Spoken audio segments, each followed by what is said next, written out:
on parle à une célébrité. Je te parle comme on parle à une voix qui a traversé les frontières, une voix qui a porté le nom d'Haïti là où beaucoup ne voulaient pas l'entendre. Je te parle avec respect, je te parle sans colère, je te parle avec la gravité qu'exige l'histoire. Parce que Wyclef, ta voix porte encore Haïti. Haïti n'est pas seulement un pays, Haïti est une preuve. La preuve qu'un peuple enchaîné peut se lever. La preuve qu'un peuple méprisé peut renverser l'ordre du monde.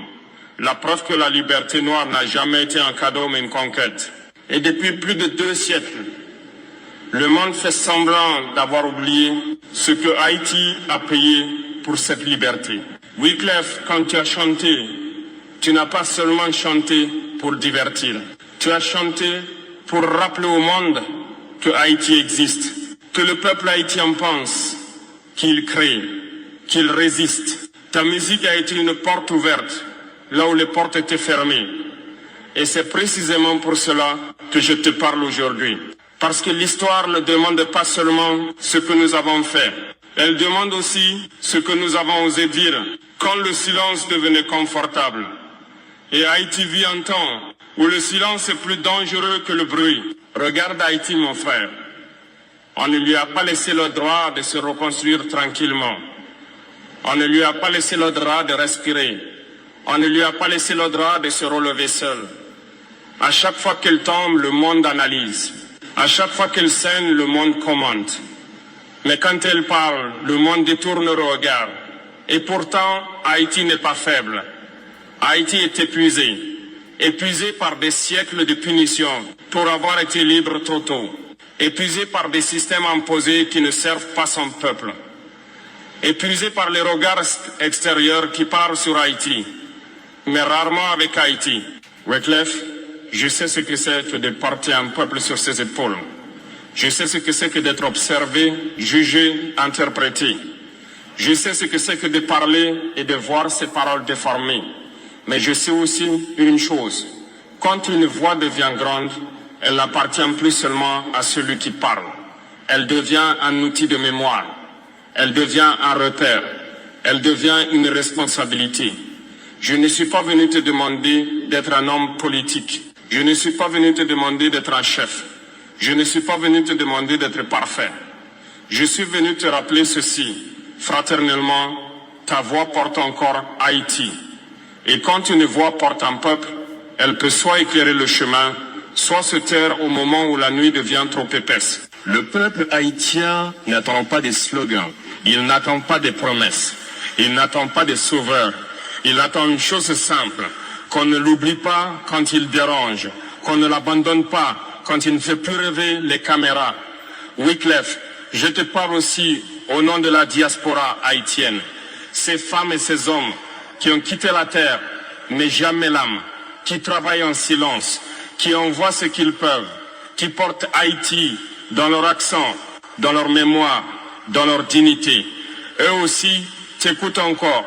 Ils savent que la musique ne nourrit pas toujours un peuple, mais ils savent aussi qu'une voix peut réveiller une conscience. Et parfois, réveiller une conscience vaut plus qu'un discours officiel. Je ne t'interpelle pas pour te mettre au centre. Je t'interpelle parce que tu as déjà été un pont. Et Haïti a besoin de ponts, pas de murs. Elle a besoin de voix qui ne parlent pas à sa place, mais qui ouvrent l'espace pour qu'elle parle elle-même. Wyclef Jean, ceci n'est pas un reproche. Ceci est un appel. Un appel à la mémoire. Un appel à la dignité.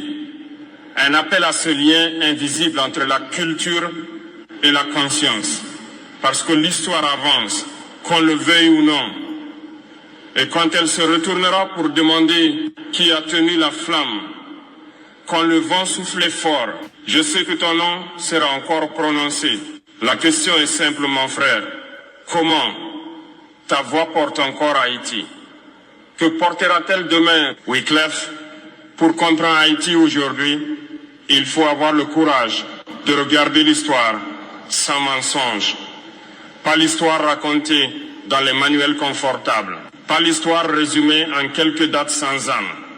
Mais l'histoire vécue, l'histoire payée, l'histoire punie. Haïti n'a pas été abandonné par hasard. Haïti n'a pas échoué par nature. Haïti n'a pas souffert par fatalité. Haïti a été puni. Puni les mains qui ont brisé les chaînes. Puni les voix qui ont dit non. Puni les têtes noires qui ont osé proclamer la liberté dans un monde bâti sur leur servitude. Quand Haïti s'est levé, le monde n'était pas prêt. Pas prêt à accepter qu'un peuple noir puisse se gouverner lui-même. Pas prêt à accepter que la liberté puisse venir d'en bas. Pas prêt à accepter que l'ordre colonial puisse être renversé par des esclaves. Alors le monde a décidé que Haïti devait payer. On a appelé cela une dette. On a appelé cela une indemnité. On a appelé cela un arrangement. Mais dans la vérité de l'histoire, c'était une rançon. Une rançon pour avoir été libre. Une rançon pour avoir donné un exemple. Une rançon pour avoir ouvert une brèche dans un système fondé sur l'injustice. Wycliffe, aucun pays ne se développe quand on lui arrache son souffle avant même qu'il apprenne à marcher. Aucun peuple ne prospère quand on lui fait payer sa liberté pendant des générations. Et pourtant, Haïti a tenu. Elle a tenu malgré les pillages. Elle a tenu malgré les ingérences. Elle a tenu malgré les humiliations répétées. Chaque fois qu'elle tentait de se relever, on lui rappelait sa place. Chaque fois qu'elle rêvait, on lui expliquait pourquoi ce rêve était irréaliste. Puis plus tard, quand la punition économique n'a plus suffi, on a inventé d'autres méthodes. On a fragmenté, on a opposé, on a désorganisé, on a remplacé la chaîne visible par des chaînes invisibles. Wycliffe, voilà ce que le monde ne dit pas assez. Haïti n'a pas été laissé seul. Haïti a été maintenu dans la fragilité, maintenu dans la dépendance, maintenu dans l'urgence permanente, maintenu dans un état où chaque crise empêche la construction du lendemain. Regardez-les, ils n'y arrivent pas. Regardez-les, ils sont incapables. Regardez-les, ils ont échoué. Mais on n'a jamais montré le poids que ce peuple portait dans son dos. Un peuple qu'on l'empêche de respirer finira par vaciller. Ce n'est pas un signe de faiblesse. C'est une loi humaine. Mais même ainsi, Haïti n'a jamais cessé d'exister. Wycliffe, si je te parle d'histoire, ce n'est pas pour enfermer Haïti dans le passé. C'est pour rappeler une chose essentielle. Un peuple sans vérité ne peut pas se reconstruire. Et tant que la vérité sur Haïti sera étouffée, les mêmes erreurs continueront à se répéter. Voilà pourquoi ta voix compte encore. Parce que tu fais partie de ceux qui ont réussi à traverser les frontières sans perdre leur identité. Parce que tu as parlé au monde dans un langage qu'il comprend, sans effacer d'où tu viens. Parce que tu sais au fond que la culture est souvent la première arme des peuples que l'on veut faire taire. Wycliffe, le monde respecte les peuples qui se racontent eux-mêmes. Et quand Haïti ne peut pas parler dans les grandes salles, dans les grandes capitales, dans les grandes plateformes, ce sont souvent ces artistes, ces penseurs, ces voix culturelles qui ouvrent la porte. Mais cette porte, on ne peut pas l'ouvrir une fois seulement. L'histoire exige de la constance. La dignité exige de la continuité. Et Haïti traverse une période où la mémoire est plus nécessaire que jamais. Je ne te demande pas de porter Haïti seul. Je dis simplement ceci. Quand le monde oublie pourquoi Haïti souffre, les voix qui connaissent la vérité deviennent précieuses. Et la tienne fait partie de ces voix. Parce qu'un jour, quand la reconstruction commencera vraiment, on ne pourra pas dire qu'on ne savait pas. On ne pourra pas dire qu'on n'avait pas entendu. La question sera qui a choisi de se souvenir quand l'oubli était plus confortable. Haïti n'a pas échoué. Haïti a été punie. Et pourtant, elle est toujours là. Wycliffe, il y a un peuple dont on parle trop peu quand on parle d'Haïti. Un peuple sans territoire officiel. Un peuple dispersé. Un peuple souvent invisible. La diaspora. Des femmes et des hommes qui ont quitté la terre mais jamais l'âme. qui ont traversé la mer sans laisser leur histoire derrière eux. Ils travaillent tôt, ils dorment tard, ils se taisent souvent, ils donnent sans compter, et pourtant on parle d'eux comme s'ils n'existaient pas. La diaspora haïtienne n'est pas un détail, elle est un poumon. Sans elle, beaucoup de familles ne respireraient plus. Sans elle, beaucoup de foyers s'effondreraient. Des repères visibles qui parlent pour elle avec clarté et dignité. Quand la crise éclate, on voit des chiffres. Quand la violence explose au monde des images. Mais quand la diaspora agit, quand elle tient, quand elle résiste en silence, on n'en parle presque jamais. C'est là que la culture entre en jeu. La culture n'est pas un divertissement quand un peuple souffre. Elle devient un langage de survie. Une chanson peut franchir ce qu'un discours officiel ne franchira jamais. Un refrain peut atteindre là où les rapports échouent. Et toi, Wyclef, tu sais cela mieux que personne. Tu as vu comment une musique peut réveiller une mémoire. Tu as vu comment une voix peut rassembler des fragments dispersés. Tu as vu comment un artiste peut devenir un point de ralliement sans jamais lever un drapeau. Mais laisse-moi dire ceci avec franchise et respect. Quand une voix devient visible, elle ne choisit pas seulement ce qu'elle dit. Quand une voix devient visible, elle ne choisit pas seulement ce qu'elle dit. Elle choisit aussi ce qu'elle ne dit pas. Et parfois, le silence d'une grande voix résonne plus fort que le cri des anonymes.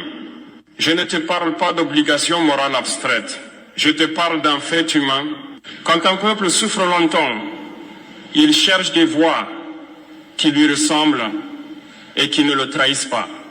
Pas des sauveurs, pas des héros, mais des témoins fidèles. La diaspora haïtienne n'attend pas des slogans. Elle attend de la cohérence. Elle attend des paroles qui ne changent pas selon la scène. Des paroles qui tiennent quand les caméras s'éteignent. Wyclef, tu représentes quelque chose que peu de gens représentent. Tu es la preuve qu'on peut venir d'Haïti et parler au monde sans demander la permission. Tu es la preuve que l'identité haïtienne n'est pas un frein, mais une force. Voilà pourquoi ta voix porte encore autant, parce qu'elle est associée à une réussite qui n'a pas effacé ses racines. Et cette réussite pour la diaspora n'est pas seulement une fierté, c'est une boussole, mais une boussole qui n'indique plus de direction devient un objet silencieux. Et Haïti traverse un moment où la direction compte.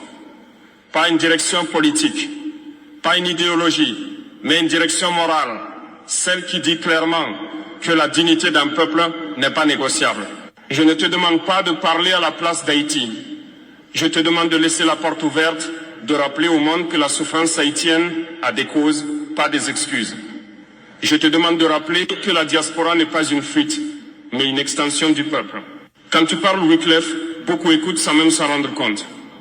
Pas parce que tu cries, mais parce que ta voix porte une histoire. Et cette histoire ne t'appartient pas entièrement. Elle appartient à ceux qui se reconnaissent en elle. Le monde respecte les peuples qui savent se raconter sans haine et sans soumission.